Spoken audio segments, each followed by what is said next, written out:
All right, guys, this is chapter 12. We're talking about environmental emergencies. So this is going to be things like basically hot weather stuff, cold weather stuff, some drowning, and some lightning. So it's kind of just outdoorsy stuff in general. So we'll start with hot weather stuff. So there's kind of three hot weather injuries, I guess you could say, and so you should write all these down. Just be familiar with what they are. So heat cramps, maybe some of you have felt this if you play like football or something like in the sun, outdoor running around a lot. Basically, there's imbalance in some of the sodium and potassium in your muscles, and they can spasm. And I've seen some minor heat cramps to where you can't really see them cramping, but the patient's complaining of pain. I've also seen them where the leg looks like it's being electrocuted, and the leg is constantly moving with its cramping. So you can have quite the spectrum of heat cramps. Generally, it has to do with dehydration, and it's usually made worse with hot weather. All right, so treatment, luckily, for all of our hot weather stuff, the treatment's pretty similar. Well, so if it's heat cramps, you want to move them to a cold environment, air-conditioned car, even under the shade of a tree or something. So get them out of the sun. Have drink some water. Our body can hydrate a lot better with drinking fluids than getting IV fluids. So when possible, have all your patients drink water, just as opposed to like cramming IVs into them. Now, if the heat cramps and the heat cramps should get better on their own just with those treatments. Now, if it goes untreated and the patient keeps running around in the hot weather, it can advance to heat exhaustion. This is usually occurs in really high humidity environments like the South, because that evaporation doesn't work. We can't really cool down from sweating. However, it can also happen at lower temperatures if a person is working out a lot or running or something. The temperature range is about 100 to 102. Okay, and so that's something important to note for the test because I'll ask you what the temperature range is. So if a patient has a core temp of 104, it's heat stroke, it's not heat exhaustion. Okay, so heat exhaustion is usually around 100 to 102. So they're going to have profuse sweating because their body's going to be trying like crazy to cool them down. Because of that, they're going to be lightheaded and dizzy, probably a little bit nauseous, weak pulse, and low blood pressure, in part because they're sweating out all their fluids. Now, this is true for most things for hot weather and cold weather injuries. The pre-existing factors may make people more susceptible. So if you're very young or very old, any sort of pre-existing medical condition, certain medications, for example, diuretics, which help control blood pressure, but they also really can dehydrate patients in the wrong environments. High ambient temperatures and high humidity, so like basically the South. Now, treatment, like I said, just for our heat cramps, just move the patient to a cooler area, give them some water by mouth if possible, and cool them down and let the body do it. At this point in the game, the body is still trying to make changes and fix itself. Okay, so your job is to assist the body in that process. Now, going forward to the next one, that's when the body's pretty much overwhelmed, and now you have to take control. Okay, so heat exhaustion is about 100 to 102 core temp, and you are really just helping the patient get through it. Now, heat stroke, that is when it's quite a bit hotter, or just the person never treated it. They were kind of in heat exhaustion, but they decided to push through it. Maybe they didn't know. Like in the military, you see that a lot of guys are just hiking around and they're focused on finishing their hike or whatever they're doing. So they don't notice that their core temp is getting dangerously high. So heat stroke 102 plus. Okay, and at that point you start to worry about brain damage and some of those things. Now, brain damage doesn't really start to occur until about 104, 105, but you're well on the way. So flushed dry skin, and let's contrast that with what we said previously, where the heat exhaustion is going to be really, really sweaty. Well, heat stroke, their body's given up, and now they actually won't be that sweaty. So if anything, heat stroke patients are actually going to be kind of dry. Now, just remember, though, that maybe they've stopped sweating, but their t-shirt is still wet. So that's not necessarily a super good sign to look for because you may be not able to tell. But internal core temp, now we're talking rectal temperatures, okay? So we don't do under the tongue. Core temp is usually the most recognized gauge we're using for here for these kind of injuries. So internal temperatures may be as high as 106, even higher, but any more higher than that, really, the patient's probably not going to survive. Right, so treatment, this is what we're talking about, the difference between heat exhaustion and heat stroke. You can see in heat stroke, we are now taking control. We are going to have to cool them down because the patient has lost the ability to do so. So remove their clothes. It's just down underwear, but fully naked, who cares? At this point, we got to cool this guy down as fast as possible. So let's do that. So that's a cold bathtub, that's covered them with water, using a fan, that's any number of things. If they're conscious and can drink water, sure, do it. But for the most part, cool them down as fast as possible, and we're going to want to evacuate them. If they've had a core temp this high, it could be doing some brain damage or some other damage, so we want to take them to the hospital. And there you go. If you can kind of just remember this slide, this is most of the stuff on the test. Just look at those differences, okay? Heat exhaustion versus heat stroke. And so know those, and also the temperature differences. All right, other end of the spectrum, talking about frostbite. Okay, so this is just when, usually it's areas like face, ears, fingers, toes, that kind of thing.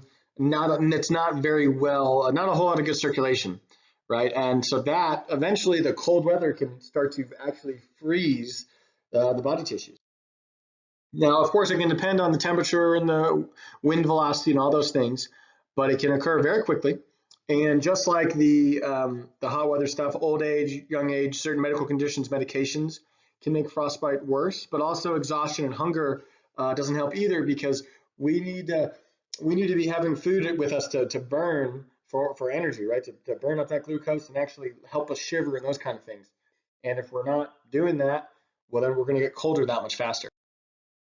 So there's superficial frostbite and then kind of your deeper frostbite. So frost nip, as it's sometimes called, it'll be numb and it might turn like a bright red color. And it might eventually become a pale white. The patient will not feel it. They can, sometimes it's just numbness and tingling, but sometimes it'll be no feeling whatsoever. The warming must be done quickly and carefully.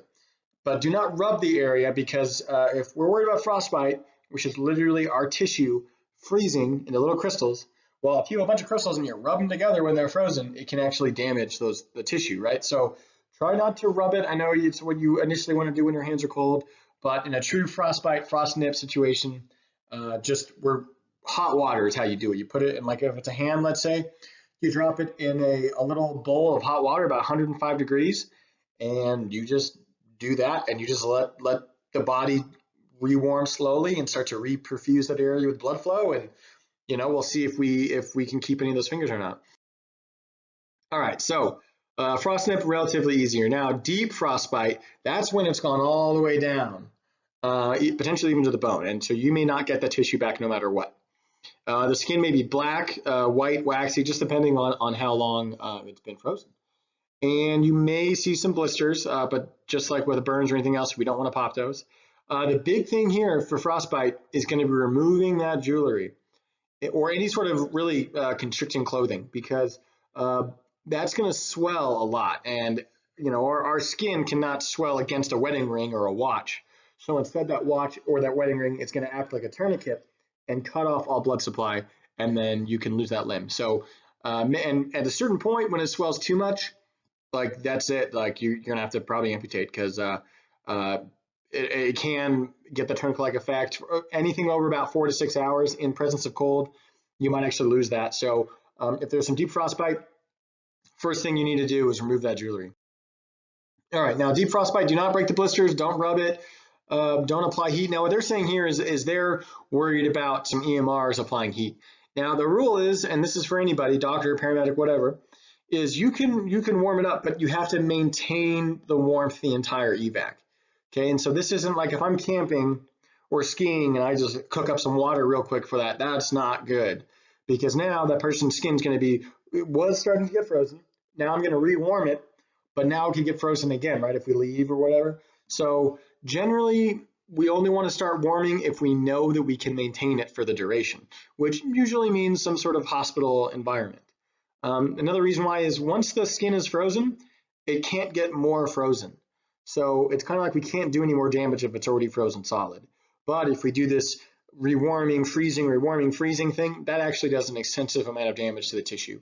So be really careful about rewarming it, and generally you only want to do it if you know that you can maintain it the whole time.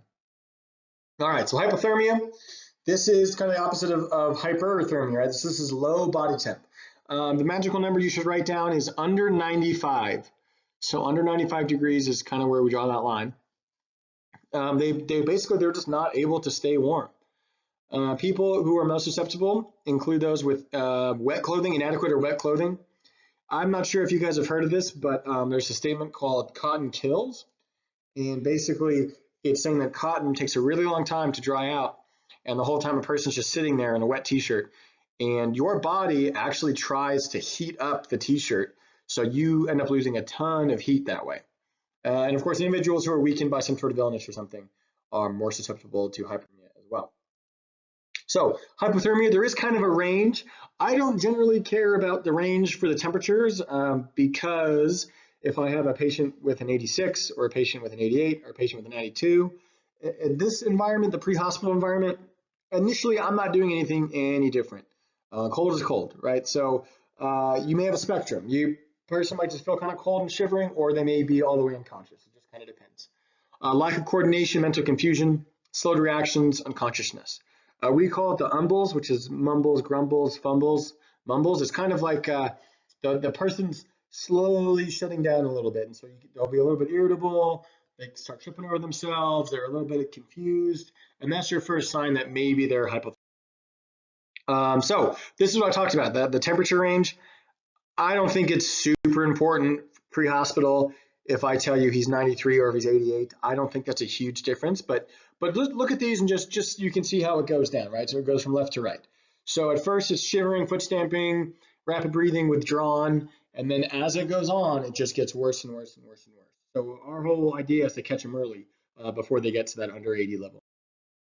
All right, treatment. We're moving to a warm location. Remove any sort of wet clothing, warm blankets, warm fluids to drink. Warm is the number. Now, the thing here also that some people have not thought about is that we want glucose-containing drinks. If they can't drink water, that's awesome. But give them something with a little bit of sugar in it, because that sugar is what the body needs to actually warm up and start its engine again. Warm fluids is good. There's nothing wrong saying you can't give them warm fluids, but just understand that it's not going to be warm enough to warm the patient up, right? If that person is 130 pounds and they are hypothermic, if I give them 2 cups of 105-degree water, is that really going to warm up 130 pounds? Probably not. So warm fluids is good. Just understand that you need to do more than just that. And you can use your own body heat to warm the patient, but you need to be real careful about that, because there's a chance that you, as the warm patient, could actually end up getting hypothermia too. So we generally try not to do body heat warmth. We want to warm up any other way. All right, cardiac arrest. Basically, eventually it'll get colder, and the heart may stop. So there's another saying, I'll show another slide, but it's talking about a patient is not dead until they're warm and dead. Okay, so they may appear dead, you may not even feel a pulse, but we could totally get that person back. The other rule on that is you want to check the pulse for a while, because there's a chance his heartbeat is only beating once or twice a minute. So if you do your 15-second check, you may not feel it. So for these guys, you want to check pulse for a little bit longer and really give it a good attempt. All right, drowning. So drowning is a pretty big problem. It's more so in the younger population, kids falling in pools, stuff like that. But it can also happen swimming pools, lakes, I mean, anything. So there we go. All right, so when a patient is in that kind of drowning environment, initially they're going to panic, and they can get fatigued, cold, and tangled in seaweed or trash, wherever they are. They get confused, and then they can actually panic so much that they end up drowning, because they don't have meaningful movement. They're kind of flailing around. They're not staying afloat, and they can drown from that. So the rule is, it's kind of like a 1-10-1 rule for our patients, or for you if you find yourself in a river or something. And this is more for cold water. This is going to be for like winter areas, but 1 minute to get your breathing under control, because that initial blast of cold water, it's gonna be a shock to you a little bit, and you might start that panic breathing. But if you're not careful, you can die. You can just drown because you're panic breathing. So you have 1 minute to get that breathing under control. Now, in these really cold streams and lakes, you only have about 10 minutes of meaningful movement until you can't use your fingers very well. You can't use your arms that well. And then you have 1 hour until you loss of consciousness. Now, of course, that hour can be longer if you're on warmer water. However, I myself, when I was in high school, was in a boat that sank in Lake Payette or Lake Cascade, and I was here, and it was summer, and I'm not sure the water temperature, but I think I had maybe 15 minutes of meaningful movement, maybe 20. And after that point, I was in the water, and I just remembered my arms not really working that well anymore, or my fingers, I couldn't really grasp anything anymore. So this stuff does happen pretty quick. So what we're worried about here for our drowning or submersion injuries is coughing, vomiting, difficulty breathing, respiratory arrest, cardiac arrest. That just means they've been down there a while. Broken bones or spinal injuries. Trauma is always possible with these drowning things. And hypothermia. Now, frothy sputum, and I have that in bold because it's a very important thing. If you have someone who says it was even if it's a near drowning, they climb out of it and say, oh, I think I'm okay, I might have inhaled some water, but they got this kind of frothy, foamy grossness, and they're kind of coughing that up, that can mean lung failure. So that means they got some water in their lungs, and obviously we don't want water in there, and it can do a lot of damage to the alveoli. So if you see a patient who, even if they seem like they're okay, but they have this frothy, gross sputum, that's definitely have to take them to a hospital for further evaluation. So assessing safety, if the patient's still in the water, do not attempt to get in there. The thing you're worried about is that person's in a panic state, and if you jump in there, they might try to use you as a life preserver and hold you down or something. So scene safety is very important here for these drowning patients. All right. We always want to check for other injuries, especially if it's like a dive. Oh, he dived in and he surfaced unconscious. We don't know if he hit his head, hit his neck. We have no idea what happened. So always be careful about that. Always be considering there could be some injuries you don't see. Of course, keep an eye on your ABCs. Begin CPR if you need to. Oxygen is always a good idea if they've been underwater for a while. Dry the patient. That's going to help with hypothermia. And then keep them warm. So cold water drowning, we've already kind of talked about this. There's a mammalian diving reflex, which helps to kind of slow the metabolic rate and the body's demand for oxygen. But if they're in that really panic state, that may not happen. So it just kind of depends. So as a reminder, they aren't dead until they're warm and dead. Okay, there's been reports of somebody surviving with 1 heartbeat a minute, and they ended up fully making a full recovery and living a normal life. So just because they may look dead doesn't mean anything. If it's a drowning patient, especially a cold water drowning patient, you got to be real careful. All right, the last thing we're going to talk about is going to be lightning injuries. So these are rare, but they do happen.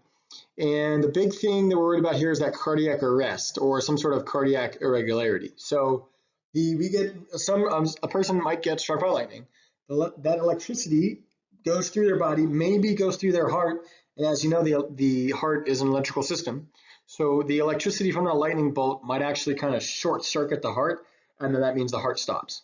So we just have to be real careful that, and that's this next slide, that you want to check every patient for a pulse before starting treatment. So if there's a group of people that got struck by lightning, normally what you want to do, if it was a car bomb, for example, you'd want to say, hey, if you can come to me, talk to me, come here. Like you'd separate people immediately.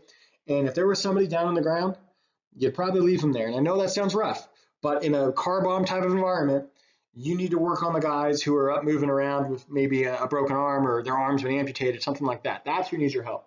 The guy there on the ground who's not responsive, you do need to check on him, but you're probably not going to treat him at all because you don't have time for that, right? Now, lightning injury is a little bit different though. You actually want to check on those guys first. The guy who's just down and out, you want to check on him first because most likely all that person will need is a defibrillator. So if we put that defibrillator on there real quick, shock the heart, we get the heart back, boom, the guy's good to go. and then we can deal with the burn injuries or the trauma, whatever else may have happened. But lightning injuries is the only time we do a thing called reverse triage. And normally we triage it where if you're unresponsive, we'll kind of get to you later and we don't mess around with you a whole lot.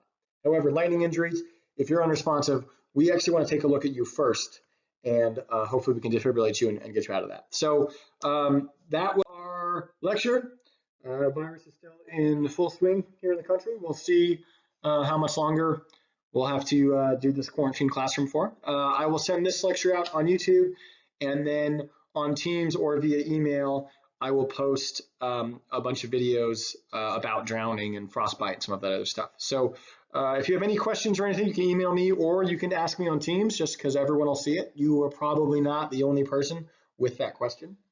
And of course, if I'm getting some good responses, but if you have a friend, just reach out to them, drop them a text real quick, and make sure they can access Teams or they're checking their emails, because it's really important that you guys are still watching these lectures and reviewing the homework. Thanks.